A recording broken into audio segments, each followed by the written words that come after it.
आपण हुमणी आळी ऐकलं असेल, तिलाच इंग्लिशमध्ये व्हाईट ग्रब म्हणतात. तर ही जमिनीत लपून राहणारी आणि पाऊस आल्यानंतर शेतीचं नुकसान करणारी ही शेतकऱ्यांचे सगळ्यात मोठा शत्रू आहे ही कीड. ही जमिनीमध्ये लपून असते. ज्यावेळेस मे जूनमध्ये पहिला पाऊस पडतो, त्या पहिल्या पावसातच तिची जी सुप्त अवस्थेतला जो कोश आहे तो बाहेर पडतो आणि तो भविष्यामध्ये जे आपल्या मका पीक असतील, सोयाबीन पीक असेल, ऊसाचं पीक असेल, म्हणजे पावसाळ्यात येणारे जे पण पिकं आहेत त्यांचं अतोनात नुकसान करतं.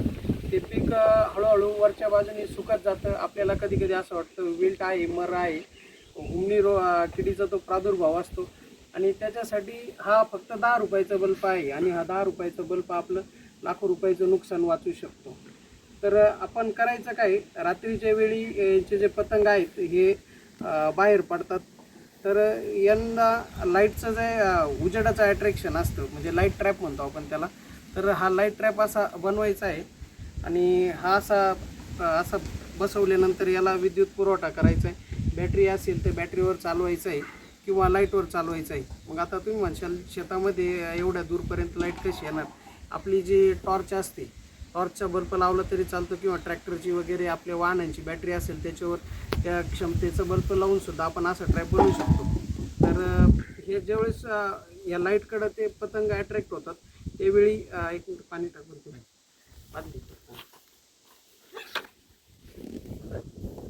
ह्या ट्रॅपच्या खाली आपण अशी टोकर भरून ठेवायची पाण्याची किंवा मग आपण खड्डा खांदायचा, त्याच्यामध्ये प्लास्टिकचा कागद टाकायचा, त्याच्यामध्ये सतत पाणी ठेवायचं आणि रात्रीच्या वेळी हा बल्ब चालू करायचा. तर पतंग ज्यावेळेस ते फिरतात ना, ते फिरून फिरून ते पाण्याचा स्पर्श झाल्यानंतर, पाण्यात पडल्यानंतर त्यांचं तिथं लाईफ सायकल खंडित होतं, ते मरून जातात. किंवा त्याच्यामध्ये थोडंसं तेल जरी टाकून ठेवलं तर ते कायमस्वरूपी तेलाला लटकले का तर ते त्याच्यामध्येच पाण्यामध्ये मरून जातात आणि त्यांचं जीवन क्रम हा खंडित होऊन जातो. तर याचा जास्तीत जास्त प्रादुर्भाव कुठं दिसून येतो?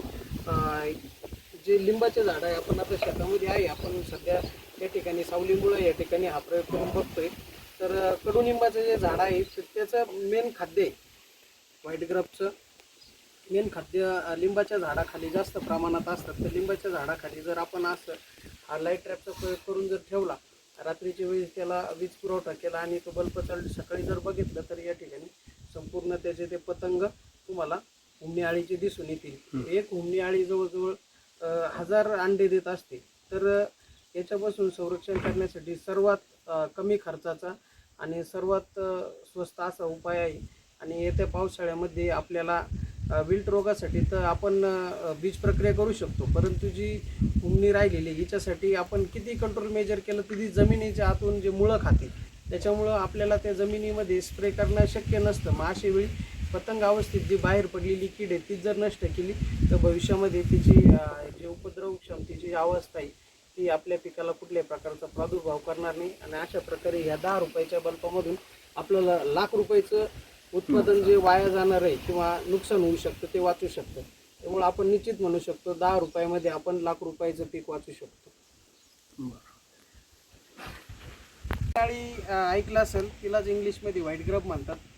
तर ही जमिनीत लपून राहणारी आणि पाऊस आल्यानंतर शेतीचं नुकसान करणारी ही शेतकऱ्यांचे सगळ्यात मोठा शत्रू आहे ही कीड. ही जमिनीमध्ये लपून असते. ज्यावेळेस मे जूनमध्ये पहिला पाऊस पडतो, त्या पहिल्या पावसातच तिची जी सुप्त अवस्थेतला जो कोश आहे तो बाहेर पडतो आणि तो भविष्यामध्ये जे आपल्या मका पीक असतील, सोयाबीन पीक असेल, ऊसाचं पीक असेल, म्हणजे पावसाळ्यात येणारे जे पण पिकं आहेत त्यांचं अतोनात नुकसान करतं. ते पीक हळूहळू वरच्या बाजूने सुकत जातं. आपल्याला कधी कधी असं वाटतं विल्ट आहे, मर आहे, हुमणी किडीचा तो प्रादुर्भाव असतो आणि त्याच्यासाठी हा फक्त 10 रुपयाचा बल्ब आहे आणि हा 10 रुपयाचा बल्ब आपलं लाखो रुपयाचं नुकसान वाचू शकतो. तर आपण करायचं काय, रात्रीच्या वेळी यांचे जे पतंग आहेत हे बाहेर पडतात.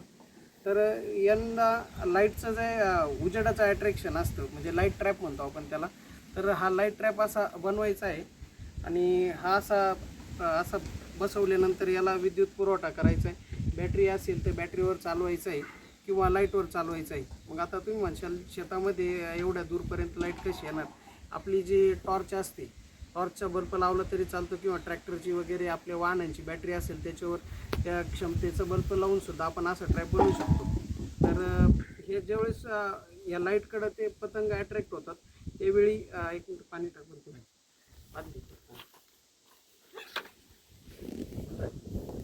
ह्या ट्रॅपच्या खाली आपण अशी टोकर भरून ठेवायची पाण्याची किंवा मग आपण खड्डा खांदायचा त्याच्यामध्ये प्लास्टिकचा कागद टाकायचं त्याच्यामध्ये सतत पाणी ठेवायचं आणि रात्रीच्या वेळी हा बल्ब चालू करायचा.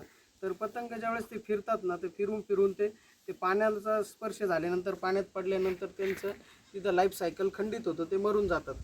किंवा त्याच्यामध्ये थोडंसं तेल जरी टाकून ठेवलं तर ते कायमस्वरूपी तेलाला लटकले का तर ते त्याच्यामध्येच पाण्यामध्ये मरून जातात आणि त्यांचं जीवन क्रम हा खंडित होऊन जातो. तर याचा जास्तीत जास्त प्रादुर्भाव कुठं दिसून येतो, जे लिंबाचे झाडं आहे आपण आता शेतामध्ये आहे, आपण सध्या या ठिकाणी सावलीमुळं या ठिकाणी हा प्रयोग करून बघतोय.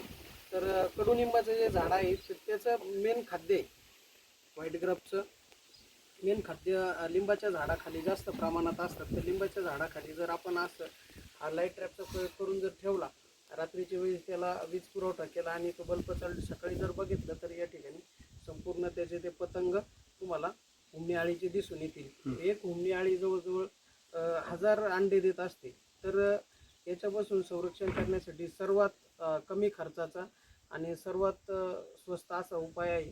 आणि येत्या पावसाळ्यामध्ये आपल्याला विल्ट रोगासाठी तर आपण बीज प्रक्रिया करू शकतो, परंतु जी हुमणी राहिलेली हिच्यासाठी आपण किती कंट्रोल मेजर केलं तरी जमिनीच्या आतून जे मुळं खाते त्याच्यामुळं आपल्याला त्या जमिनीमध्ये स्प्रे करणं शक्य नसतं. मग अशा वेळी पतंग अवस्थेत जी बाहेर पडलेली कीड आहे ती जर नष्ट केली तर भविष्यामध्ये तिची जे उपद्रव क्षमतेची अवस्था आहे ती आपल्या पिकाला कुठल्याही प्रकारचा प्रादुर्भाव करणार नाही. आणि अशा प्रकारे ह्या 10 रुपयाच्या बल्बामधून आपल्याला लाख रुपयाचं उत्पादन जे वाया जाणार आहे किंवा नुकसान होऊ शकतं ते वाचू शकतं.